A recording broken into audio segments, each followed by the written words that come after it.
Hello everyone, it's Lindsay, and today I'm back with another prayer journaling layout in my faith binder. I know I've been spending a lot of time in here. I don't know about you guys, but I've been spending a lot of time in prayer. The world is crazy. It's upside down. I'm praying like crazy. So I wanted to film this though, because you could very easily take some of the things that I'm going to do on this layout and incorporate it into a regular scrapbooking page or a traveler's notebook page or something like that. And so I think it's very versatile what I'm going to do today. So I have this photo here. This is the photo recently of my family. We were taking Sunday selfies on our way out the door to church for many, many months last year. And then pandemic happened. So this is actually our first family photo headed to church in person for the first time since the pandemic. It was amazing. And so I wanted to document that, but then also just document some prayers over my family, over my church, over everything that's going on right now, and create kind of a little hidden prayer pocket in my page. And so I'll show you how I do that. But I really wanted to use some of these pieces. These are from the Catherine collection from Felicity Jane. That's what I'll primarily be using today. And this was one of my favorite elements in that collection in June was these vellum frames. They are so fun and so pretty. And so I'm going to use them in a variety of different ways on this layout. I have a journaling card from the Catherine collection, some die cuts, some papers are already cut down. I just cut my papers down to fit in this note to self binder, and then, kind of work from there. So I've already done that off camera, but I'll be doing some stamping, some simple embellishment. It's not going to be anything too crazy. Most of these items are still available over at Felicity Jane. I do believe the kit in its entirety is sold out, but the items individually are still available. So all of that will be linked down below with affiliate links, just heads up. So let me go ahead and put you guys on fast forward and we'll throw this layout together. Okay, so I have my pattern paper as my base, and then I have those two other pieces of paper. One is the Essentials white cardstock, and then that pink one is from the Catherine collection, and they are 1 inch narrow and 1 inch shorter than the A5 pages. So I took those over to my sewing machine and added some stitching detail around the edges. And this is going to give the appearance that it's attached to that back page, but again, I'm going to create that little hidden pocket on the left-hand side. So I'm just going to use some adhesive to stick this down. And then for this one here, I'm going to use some double-sided adhesive, and I'm only applying it to the two sides and the bottom. Again, this is going to be a giant pocket that I can stick a prayer tag. It ends up being a tag. So I'm going to rub that down, take off the backer pieces, and then stick this down onto the pattern paper. The nice thing about the Felicity Jane papers is they are double-sided, so you don't need to double up your pages in your binder. I do just to add a little heft to them, but you could go through and just, continuously create with what's on the back side of those pages. So now that that's stuck down, I'm going to start arranging some of my frames, and I'm just going to use those as a layering element behind my photo.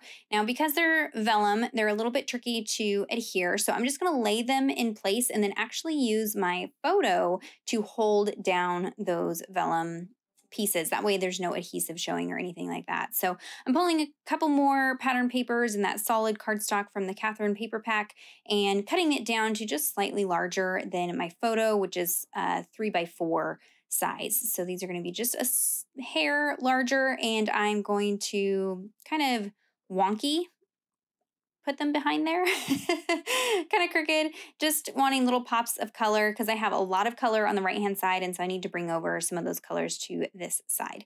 So I've got those two pattern papers, my photo, and then I'm also going to layer a piece of tissue paper behind there. So I'm just kind of getting everything positioned how I want it, and then I'm going to kind of tear that tissue paper once I get it stuck down on there.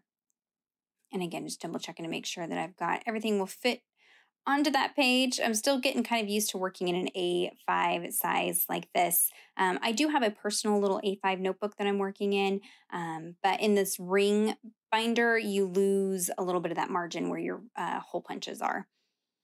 Okay, so now that we are all ready to stick this down, I have learned not to use my tape runner on tissue paper. So I'm using some double-sided adhesive. Just going to stick that down on there and then carefully remove the backer sheets. And you can see I am kind of laying out those vellum frames where I want them. They are not adhered down. They're just laying on the page. And then I'm going to kind of sandwich them underneath this photo cluster that I have here.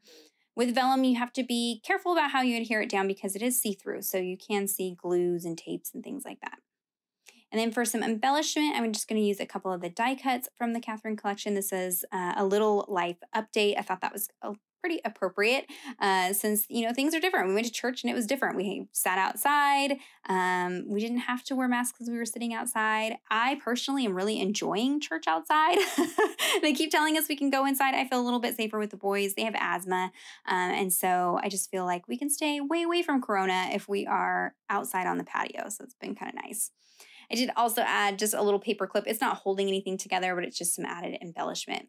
Now for the right-hand side of this page, I'm going to start with this journaling card that says happy, and then I'm layering another one of those vellum frames. The vellum frame is not exactly the same size as that journaling card, so I'm going to add a little staple to the top to hold it together.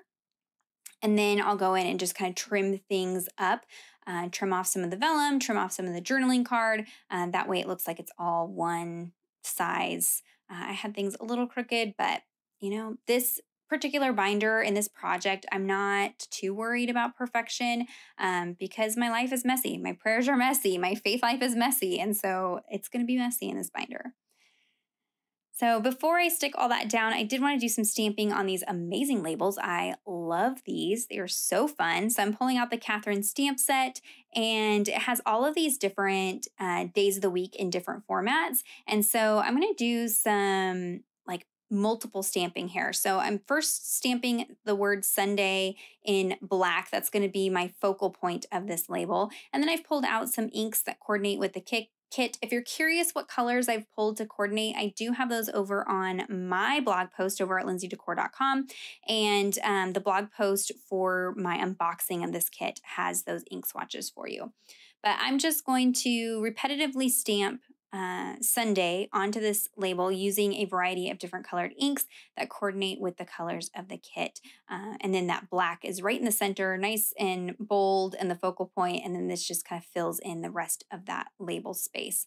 I could have used a smaller label and just stamped the one time, but I wanted to try something different, explore and play a little bit. It wasn't perfect, and that is okay. So now we can start sticking things down over here. So I'll just use some adhesive on the back of there and stick it down right in the center. Again, normally I would use my T-square ruler, line things up, not worrying about it with this project. And then I can stick this label so it'll say Happy Sunday, which I thought was fitting to go along with that photo and what I'm, prayer journaling about. And then I'll go in and add these beautiful floral clusters. I forgot that I had set these aside and was kind of hoarding them. And so as I was gathering things for this project, I was like, oh yes, I still have all of these floral die cuts. So perfect project to pull them out, let them be a focal point, and kind of dress up this page over here. Again, some more die cuts from the Catherine set. Those teeny tiny little labels are so adorable and perfectly sized for the Felicity Jane date stamps. I did go ahead and stamp the date, and that just happened to be Father's Day. So I will probably be doing some prayer journaling in regards to that as well. The fun thing about doing a pocket like that is I can come back and just continuously add prayers into there if I want to. Prayers for my family, prayers, like I said, over Father's Day, things like that I can add into that pocket. So I'm just creating another little cluster up here. At the top with that tag. And then I had forgot that I had these puffy stickers. So I pulled them out and thought I'd add a couple of these as an embellishment. There is that Happy Day puffy sticker, and then one of those little yellow hearts is going to go on there as well. Just kind of trying to decide where I want everything. There we go. And then I'm going to use my planner punch board to punch the holes. I know they sell like 3-ring punches, 6-ring punches. This is just what I have on hand and what I use. I just kind of eyeballed them up against the binder to figure out where to set the punches themselves. And then I can just pop my pages in there and punch them out.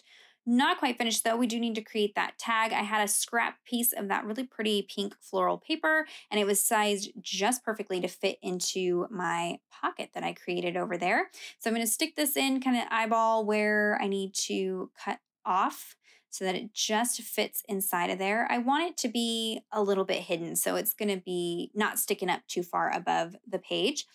And rather than use a die or something like that, I'm just going to eyeball the tag shape. So I'm just cutting off one corner, flipping it upside down onto the other side, mirror image, and then that's how you're able to make your corners or the top part of the tag match. And then just punching a hole, using a little bit of embroidery thread through the top of that tag. adds some texture, and also gives you something to hold on to when you're pulling that tag in and out. I may double this up a little bit just to give it a little bit more heft, but for now that will work just fine. So there's a look at my finished layout. If you have any questions or comments, be sure to leave those down below. Check out the description box for links to everything. You can head on over to the Felicity Jane blog for more close-up photos of this project. Give this video a thumbs up if you enjoyed it. Subscribe to my channel if you're not already subscribed. And until next time, thank you so much. Bye-bye.